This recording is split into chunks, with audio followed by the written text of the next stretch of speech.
There are some films I love because of their storytelling, the acting, or how cleverly they're put together. But then there are films I go back to just for the feeling they give me. For the vibes. Eternal Summer, 2006, directed by Les Dechen, is one of those. It's not really about the plot, it's about the atmosphere, the mood, the quiet, emotional undercurrents that stay with you long after the credits roll.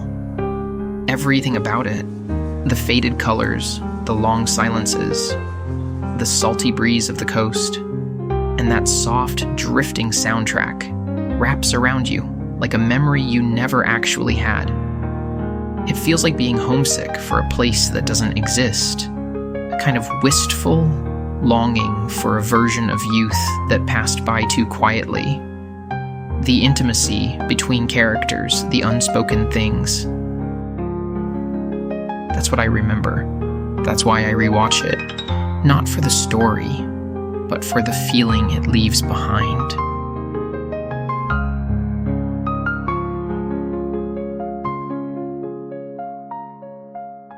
I first came across Eternal Summer not through its trailer or a recommendation, but through its soundtrack on YouTube.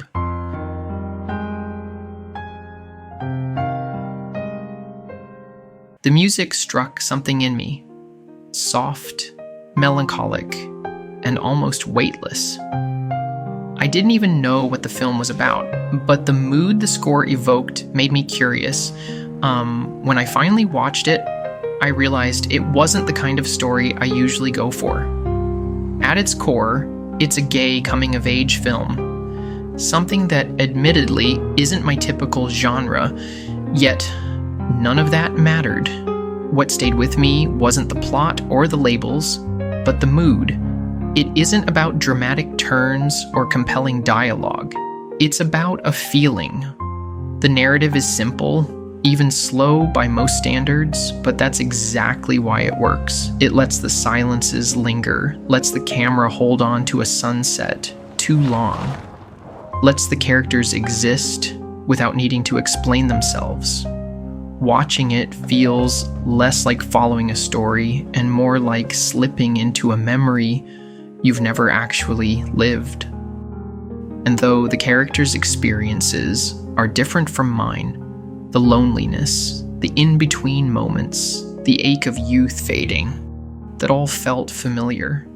The cinematography feels like it was designed not just to show a story. The light is always soft, never harsh, like everything is filtered through a quiet sadness. Even the rural landscapes, the empty spaces, the aimless rides through the city feel tinted with something distant and faded. Like an old photograph you never took, but somehow remember. There's a gentle restraint in how the film is shot. It just sits with its characters, often placing them in wide, lonely frames that emphasize how isolated they feel, even when they're together. The pacing of each shot allows you to absorb everything. The background light, the silence, the spaces between people. That's what makes it so emotionally effective. It's not dramatic, it just feels real, in a beautifully sad kind of way. Even now, I can recall specific images. The long bike ride under a gray sky. The characters staring out of windows.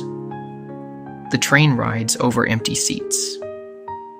None of these scenes are particularly important to the plot, but they're burned into my memory. They don't remind me of something I've lived, but of something I wish I had. Or maybe just something I felt without understanding. That's the kind of nostalgia this film gives. There's something haunting about how the characters relate to each other. They orbit around feelings they can't fully name, and that tension between wanting and holding back creates this fragile atmosphere that feels more honest than words ever could. You can sense the weight of things unspoken in the pauses between conversations, in the way they avoid eye contact, or in the way they linger in each other's presence a moment too long. That's where the film's emotional core really lives. And maybe that's why it resonated so much with me. Life doesn't always come with clean resolutions or dramatic declarations. A lot of the time, we're just carrying quiet feelings, unsure what to do with them.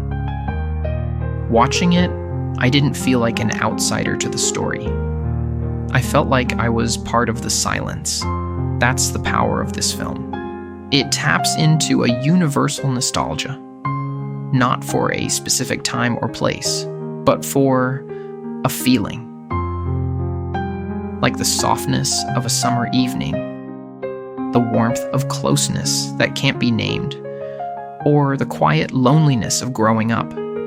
These are moments I've never really lived the way the characters did, and yet I miss them deeply. Watching Eternal Summer made me realize that cinema doesn't always reflect our actual memories. It sometimes gives us memories we didn't know we needed.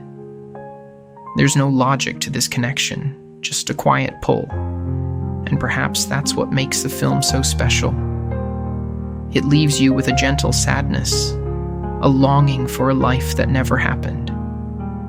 But instead of feeling hollow, it feels beautiful, like you were given a glimpse into a version of yourself that exists only in light, music, and silence. And that, in its own quiet way, is why I keep watching it, just for the vibes.